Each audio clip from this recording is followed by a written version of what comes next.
Hey, this is Drew from Moon Audio, and we've got some really exciting stuff today. First, let me mention that we have a lot of Andrews in this room. So we got Andrew Baird, we've got Andrew from dCS, and behind the camera, Ross, whose first name is Andrew. So lots of Andrews here today, and we're gonna talk about some exciting stuff about dCS products. We're gonna get into differences in levels of performance, levels of category, et cetera, et cetera. So let's get this started.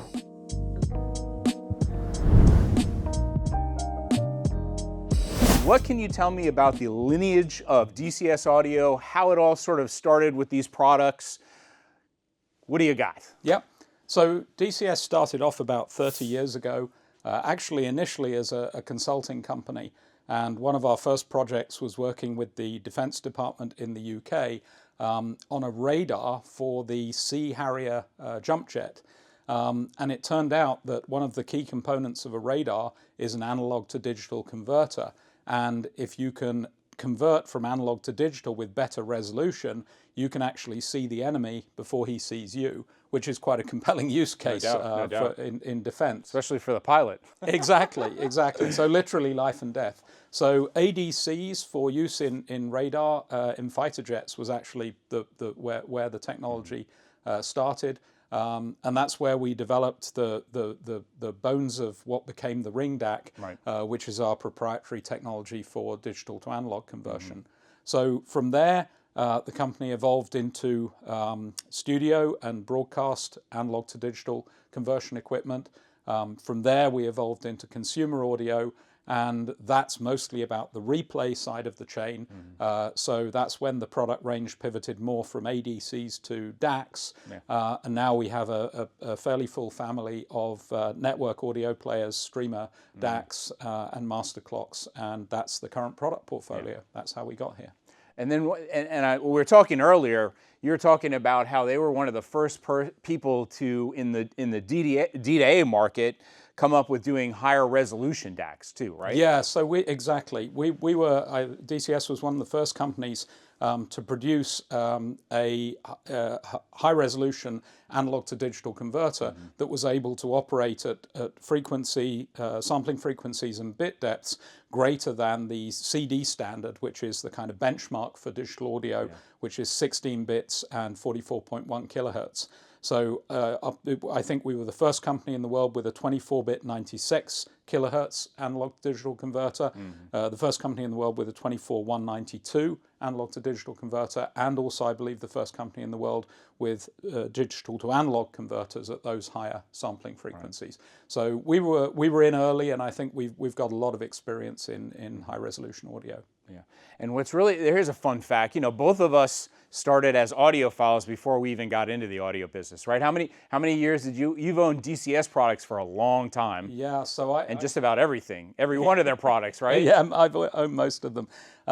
So I started my audiophile journey, I think I was around 14 years old. I built an amplifier for a high school project. And that was the basis of my first system in my bedroom at my parents' house. I built my own digital to analog converter using evaluation boards from a well-known supplier.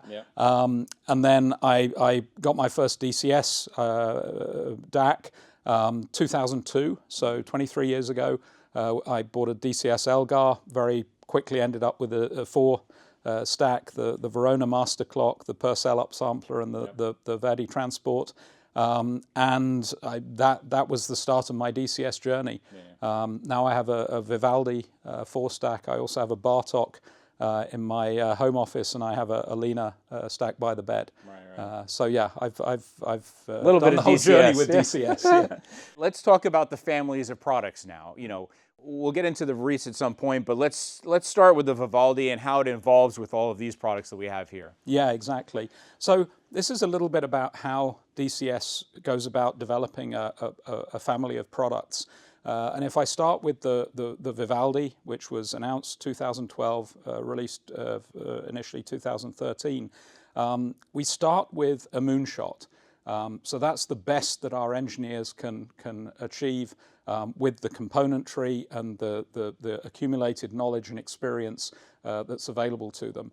And we generally try and produce a flagship product which moves positions forward, advances the state of the art compared to the previous generation. And that resulted in the Vivaldi suite of products.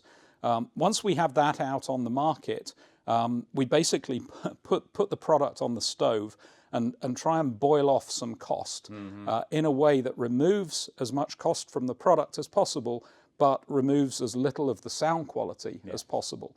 And we boil and boil and boil, and at a certain point we get to a new price point, and that becomes a new product, and that became Rossini. And then once Rossini is out in the market, we put the product back on the stove and boil off some more cost until we get to a new price point, and that became Bartok. So we generally work in that way, that we start each generation with a flagship and then we work reductively down the range, removing cost from the equation, but removing as little of that inherent sound quality as possible. Yeah, I really love that approach. I mean, normally I would have thought that people would start with a base product and then try to make it better and better and better. But I really like that approach. And what I try to explain to a lot of customers is that, if you have like a one-box solution, let's just say a receiver, okay? A receiver is a preamp, it's a tuner, it may have a phono stage in it, it's an amplifier. As you start to dissect this piece and take out each piece of the puzzle, if you will, take the amplifier out, put it over here, take the tuner out, put it over here, put the preamp here, phono stage, all that stuff. When you have each one of these boxes operating for just one piece of the solution of the puzzle, if you will, each one can operate at a better position. And that's what happens with the Vivaldi line, right? Everything's been pulled out and deconstructed to be able to do one function and one function really great, right? And now from that, we trickle down from the Vivaldi and we get to the Rossini. So where are we going from the Vivaldi to the Rossini? Well, I think the main difference between the Vivaldi and the Rossini is in the Vivaldi, it's for a streaming, if we ignore the disk transport, for the streaming solution, you have a 2-box solution plus a master clock. Right. Whereas with the Rossini, we've integrated the upsampler, which is in a separate chassis in the Vivaldi, and the DAC into one chassis in the Rossini. And in simple terms, what the upsampler is doing is it's doing a lot of pre-processing. It's doing a lot of digital to digital conversion, which is pre-processing the signal. It's upsampling the signal to DXD or DSD, depending on the user preference. And it's doing a lot of the heavy lifting, which takes place at quite high frequencies, which we don't want polluting the digital to analog conversion process. And by separating those, to your point, into separate chassis, we get an improvement in sound quality. By integrating them into one chassis, we get a reduction in cost, which is disproportionate to the compromises that means for sound quality. But we're not losing a whole lot of performance. I mean, you're trying to make things a little less expensive, but still capitalize on just tremendous performance. Yeah, I think one thing I notice, and we do what we call range progression demos, where we take customers, through the range, with increasing levels of cost and quality, so they can hear, well, what does this additional cost get me? And I experience quite clear improvements at every level. From our perspective, the important thing is that each product at its price point, with the competitors and the alternatives that are available on the market, is a good value product and an attractive product at that price point. And I think the market's proven that to be the case. Right. So where do we go from here now down to the Bartok? Yeah, so I think the interesting thing with Rossini and Bartok is actually how similar they are. The costs that we were able to boil off from the Rossini to the Bartok turned out to be very much in the casework, in the mechanical isolation regime that we'd adopted in the Rossini, which added quite a lot of cost and complexity. In things like the power supplies, the Rossini has dedicated power supplies for analog and digital, which are shared in the Bartok. The interesting thing is that the main circuit boards, the electronics, the control board, the DAC board, the streaming board are actually identical between the two products. But the additional sophistication and refinement in the mechanical construction actually turned out to make major contributions to the sound quality, which is the difference you hear between the products. But electrically, they're actually more similar than they are different. But aren't there additional power supplies in the Rossini versus the Bartok, right? Yeah, you have dedicated, but you have two power supplies in the Rossini, dedicated for analog and digital, with their own regulation banks dedicated to analog and digital. That's shared in the Bartok, which obviously allowed us to cut out some cost. Yeah, and I don't think a lot of people realize how important the power supplies are. These are just as critical as any other function. If you have a poor power supply, it doesn't matter how good your electrical circuit is for the signal processing, it's just not going to be as good. So by separating out power supplies, doing things, isolating circuits from each other, you're doing so much more. Not to say that the Bartok isn't a phenomenal power supply and what it does by sharing what's going on, but yeah, I see the reasoning of reducing to get a price down to a certain customer. I think that's a great point. And that if you understand how the Ring DAC works fundamentally, you understand that the signal that's coming in, the digital samples that are coming in, they're actually just a control signal. The reservoir that's feeding the river that flows eventually to your speakers comes from the power supply. The electrons that come out of the analog outputs, they start life in that power supply. So to your point, the quality of the power supply, the stiffness of the power supply, the ability for it to maintain a constant voltage, even under the varying load as the signal fluctuates, is absolutely critical to the sound quality. Now, I don't want to dive too deep yet into clocks because I want to talk about the Lina clock as well, and we'll talk more about clocks at the end. But I know you had some interesting information about, there's no Bartok clock, right? We're trying to save some money, but we know that, each one of these units, even if you don't add the clock, has its own ability to do clocking. And I love the fact that the Bartok on the back has the ability to also slave an exterior source, which we like to do with the Orendura N20 here. So talk a little bit about that, the clocking, just in the standpoint of Rossini versus Bartok, and how does that all work and come together? Absolutely. So I think a common misconception that I meet is that when we offer external master clocks, people assume that we are bypassing the clock that's inside the DAC itself, and that's not the case. It turns out that the clock, which is an essential part of the digital to analog converter, it's what times the process of converting the discrete digital samples into the continuous analog waveform. So it's an essential part of every digital analog converter is it has to contain a clock. And for technical reasons, that clock has to be as close as possible to the digital to analog converter to work optimally. So the problem with this is that the clock turns out to be the most sensitive part of the entire process. It's sensitive to heat, it's sensitive to mechanical vibration, it's sensitive to EMI, electromagnetic interference. It's sensitive to just about everything. And so putting it where it has to be to work optimally is actually also exposing it to lots of detrimental problems. It's going to be a compromise. And so, we use different techniques to try and ameliorate electromagnetic interference, temperature fluctuations, mechanical vibration, etc. However, the real solution is to try and put the clock crystals in an environment where they're not exposed to all those different detrimental forces, hence an external master clock. What I think is widely misunderstood is when you connect an external master clock, which, because it removes the impact of all these negative and detrimental aspects, has much lower jitter than we're able to achieve with actually exactly the same clock crystals inside the DAC itself. So the accuracy of the crystals in the master clock is actually the same as the accuracy of the crystals in the DAC itself. What's different is they're subjected to, or they produce much lower jitter because they're subjected to much fewer of these external influences. So what happens when we connect the master clock to the DAC is it's like a hand on the shoulder of the clock inside the DAC. You can almost think of it as a flywheel. It's smoothing out those small fluctuations in the speed that come from the jitter, which is caused by temperature, vibration, EMI, etc., inside the DAC chassis. So the master clock is more a helping hand to the clocks in the DACs rather than bypassing them or cutting them out of the equation. Right.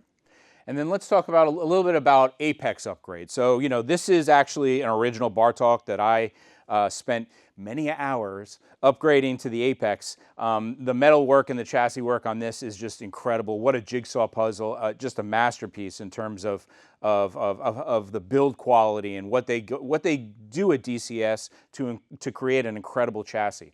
So where did we go when we went from the original board to the APEX board? What was improved? So to tell that story, I really have to then talk about Varese. So Varese is our latest flagship product. This is the first, or the flagship in our new generation of DACs. We announced it mid of last year, started shipping it towards the end of last year. And that's our latest moonshot. Right. And it was more like a Venus shot. yeah, maybe. And that was the culmination of 6 years of work. Interestingly, having talked about how we always start from the flagship, the first product to be released from the fourth generation was actually the Lina. Right. And we took a lot of that early R&D work and realized that we could release that in a simpler form much more quickly than we were going to be able to release the reference product itself, simply because of the sophistication and the challenges that were introduced in moving from stereo DAC to dual mono DAC and keeping those two mono DACs in sync. Created a lot of challenges that took much longer to solve, and we were able to basically cut the Lina out of that project much more quickly, and this was released 2021. The second product to be released as a result of the Varese R&D project was the APEX upgrade, which was improvement to the Ring DAC and the analog output stage of the products. And because the third generation products, Bartok and Rossini, because they're modular, the separate functions on separate boards, we were actually able to retrofit the APEX Ring DAC board into existing units already out in the field, as well as obviously shipping it on new units sold. So the specific enhancements that came with the APEX upgrade, firstly, well, very critically to your point, the power supply was considerably improved. The power supply has to feed or apply voltage to a large bank of resistors in parallel, and it's subjected to fluctuating loads. We were able to lower the output impedance of the power supply, which means that it maintains a constant voltage in the face of those shifting loads. Similarly with the clock signal needs to be distributed to the latches or switches which turn the individual resistors on and off. And similarly, by lowering the impedance of the clock signal, we were able to make it more resilient to the small impedance changes that happen in the latches as they switch on and off. The result, and additionally, we made some really significant changes to the analog output stage, just one of which was we moved from discrete transistors to compound pairs, which gave us much better matching across the system. The result, which I think is the most important thing, was, among other things, but probably most importantly, a 12 decibel improvement or reduction in third harmonic distortion. And third harmonic is the most objectionable form of distortion to the ears and to the user experience. When people talk about digital glare or digital hardness, these are manifestations largely of third harmonic distortion. And we were able to make a really substantial reduction in that in the APEX board. And I think that alone explains a lot of the sound quality improvement that people experience with that board. Yeah, I can't tell you how many DACs that I've heard that sort of have a listening fatigue after a while, and that's essentially what we're talking about here. With this sort of technology, everything is smoothed out without losing any kind of razor edge detail definition and clarity, right? And some of these older generations of DACs and ones that use, off the shelf DAC chips, they have a problem with sometimes with glaring. Not all of them. I'm not, there are great products out there, but you can really tell the difference between a DAC that's going to be, after a while you get this listening fatigue versus something like this where I can listen to 24 hours a day and it just never bothers me at all. It just, in fact, I get goosebumps actually from listening, from hearing all the nuances, if you will. So I think something I experience in several contexts in this area is you miss something more when it's taken away than you appreciated it when it was added. Yeah. So I think when I demo in the range progression, demo a pre-Apex, for instance, Bartok, and a post-Apex Bartok, the impact of going back to the pre-Apex is greater than the impact of going up to the Apex. Very similar thing with adding a master clock. The difference can be perceived additively as quite subtle, but when you remove it, people really miss it. No, turn it on again. I tell customers all the time, and this isn't just for DACs, but any piece of equipment. Like, let's say, some of our headphone owners, they'll get a brand new headphone and they're like, I still love my old headphone. And I'm like, well, wait a minute. Here's what I want you to do. I want you to put that old headphone in the closet for a couple weeks. I want you to live with the new headphone, and then I want you to go back and listen to the old headphone, right? At that point, you're going to say, oh my God, now I see or hear what I'm missing. Same thing here. You can do this with any piece of audio equipment. Make sure the new piece of equipment is in your system for a long time. Take that out, put the old one in, and see, what are you losing now, right? So now, let's get back to the Lina now. We talked a little bit about it, but when this came out, boy, what an exciting product, for me. I was really excited. I love this. Look how excited we got the Moon Audio logo put on the volume knob. We absolutely adore this setup. Tell us how this evolved. Yeah. So Lina is actually my favorite product in our portfolio. I think of Lina as it's like a small jewel. It has so many facets to it. As you can see, it's a half-width form factor for each of the units in the system. We have the DAC, we have the master clock, and the headphone amp. So it can sit in a compact system. Obviously, you only need the DAC. The master clock is optional, and the headphone amp likewise. So you can start with a Lina streaming DAC, an amp and speakers, and you're off to the races. Yep. So it fits in compact systems. Has a nice graphical display. Visually quite appealing, I think. So it fits in the context of a lifestyle system. Price-wise, it's our most accessible product. It's the least expensive product in our portfolio. So it has that going for it. You can put it in a high-end mid-fi system, a low, mid, or high-end hi-fi system. It performs exceptionally well.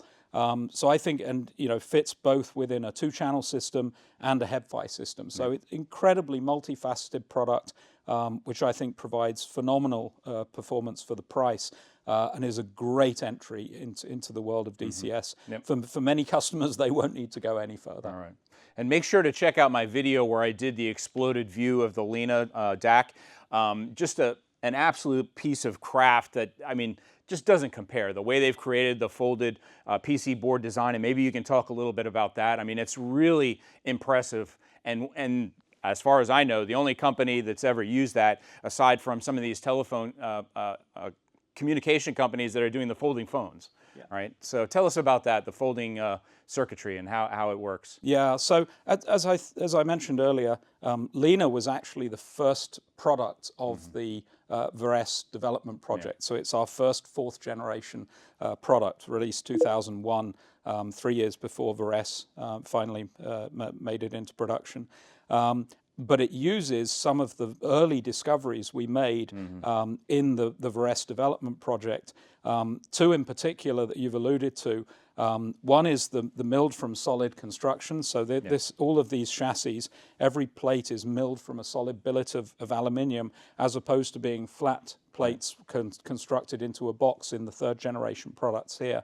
Also, the circuit board, we have single circuit technology, which means that we have basically no or absolutely minimal use of ribbon cables and interboard connectors, rather than the modular construction of the third generation products, which gives us really significant electrical advantages, constant impedance across every plane of a multi-plane board, etc. So these significant steps forward in the chassis construction and the board construction both contribute considerably to the sound quality of the resulting product. The really interesting thing was the way these two technologies combine together enables us to assemble the product and test the product much more quickly and with much less human resource than the third generation products. Yeah. So actually, in using a chassis construction that was more expensive and more refined, and a board construction that was much more expensive and more refined, we were able to save money on the assembly time, which actually more than offset the additional cost of those two technologies. So if Lina had been developed with third generation chassis and board technology, it would have been a considerably more expensive product. And that's what, to your earlier point, enabled us to produce a master clock at a significantly lower price point than the Rossini clock, was the use of these fourth generation technologies. So it's a fantastic example of something that doesn't happen very often in life. By making it much better, we were actually able to make it cheaper. Yeah, I mean, I think you said something like it takes 15 minutes to assemble a Lina, where it takes 3 days to assemble a Bartok. I mean, that's just insane. So you're getting this tremendous performance, saving a ton of money off the Bartok, although the Bartok is arguably better sounding, but still, you're getting so close and you're getting such a great product for, I guess it's almost half the price. I mean, you know, and thanks to technology from the Veris, just amazing, absolutely amazing. So maybe, all right, so let's talk a little bit about clocks, because I think clocks are a very misunderstood item in the audio industry. You know, people often say, well, there's a little bit of voodoo in there. You know, do they really make a difference and so forth? And you gave me a great analogy when we were talking about what we were going to talk about today on this piece of paper, and how it's like cleaning the lens, if you will, on a pair of glasses, but for your ears. Exactly. Right? So, you know, I use reading glasses. Here are my reading glasses. And, you know, if I look at this text, this is fairly small. I certainly can't read this at this distance. If I bring it really close and I kind of scooch up my eyes, then I can read it. But still a little fuzzy, right? Yeah, it's still a little fuzzy, but more importantly, my brain has to do quite a lot of work. If I do this for a long enough period, I'll get quite a lot of fatigue. I'll probably end up getting a headache. Right. The interesting thing is that's similar to what the brain is doing when it experiences jitter in audio. Right. It's kind of working to filter out that jitter and remove odd harmonics and things that shouldn't naturally be there. You don't notice it at the time, but you notice when it's taken away. Yeah. So one of my colleagues came up with this analogy that a master clock is like reading glasses for your ears. Yeah. You put them on and suddenly, things click into focus. Yep. Your brain is having to do less work. You feel this sense of relaxation. The music becomes more natural. Yeah. And again, it's one of those things that personally I experience. You notice it more when you take it away than when you add it. Right. There's just this, you know, where did that sense of rightness and relaxation go? Yeah. So I think it's a great analogy. Master clock, it's like reading glasses for your ears. Yeah. And the great thing about the Lina clock is, you know, for folks that don't have the Bartok with the headphone amp, I've often said to these guys, hey, look, there's a great way to improve this product as well by adding a Lina clock to it, by adding a Lina headphone amp to your Bartok DAC only version. You know, and there's so many different upgrade paths. It's so great with this product. And I love the fact that, you know, the Bartok, we were able to upgrade it to APEX. Yeah, I mean, just, you know, there's so many different directions to go on this equipment, and there's so many different levels. What else is of interest to us? What else does the public need to know about these? Yeah, well, I just say to your earlier point, you know, a question I get asked quite often is, I have a pre-APEX Bartok or a pre-APEX Rossini. I'm thinking about adding a clock, or I'm thinking of maybe getting an APEX upgrade. You know, where would you go first? Yeah. And my personal advice would always be the APEX upgrade is absolutely huge. Yeah. This 12 decibel reduction in the third harmonic is massive. That is the single form of distortion that is most objectionable to the listening brain.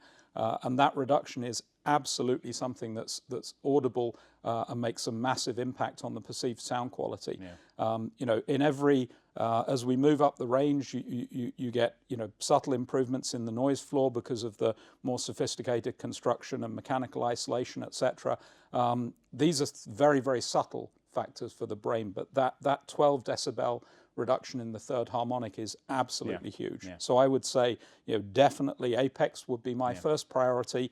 A clock would then be my second priority. Obviously, the addition of a headphone amp, that's more of a functional consideration. But as you point out, the form factor here, the size of the chassis matches up. So you know, a Lina clock makes a great mate for a Bartok. You can put the headphone amp and the clock right on top of it if you wanted to. Yeah, and the headphone amp in the Lina is very different than the one that's in the Bartok. I mean, I can tell you from my experience with all the different headphones that we sell here and all the ones that we've tried, I mean, the amount of control and dynamics of the Lina headphone amp, the Bartok headphone amp can't compete. Now, don't get me wrong, the Bartok amp is a fantastic amp, but this really takes it to another level. Yeah, as you say, Drew. I mean, the idea with the Bartok is the all-in-one. It's the streamer DAC with the headphone amp built in, all-in-one chassis, and that's a very compelling proposition for a certain you know, group of users. The headphone amp in the Lina discrete headphone amp is a completely different circuit. Different animal. Yeah, this is it's actually called Class Super A or Class AA. Right.